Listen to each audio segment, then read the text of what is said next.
planinsko gradiće. Ponovo je bilo u magli.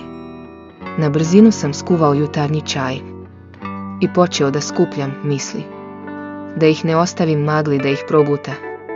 Sedeći na slomljenom kauču, po iluzornom redosledu, birao sam životne prioritete. Kažem sebi, kad ne bismo znali da pišemo, više bismo govorili.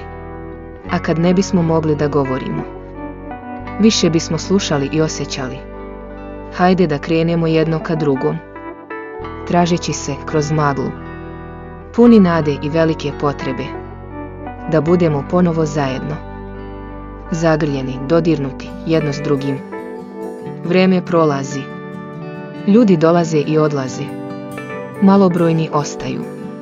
Osjećanja se gube među odlaganjima, nepotrebnim i rutinom izazvanom starom, bledom navikom.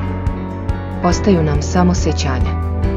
Stvari posmatrane s optimizmom uvek su lepše i dostupnije. Ne želim da ostavim ni trunku zla, ni ispred, ni iza sebe.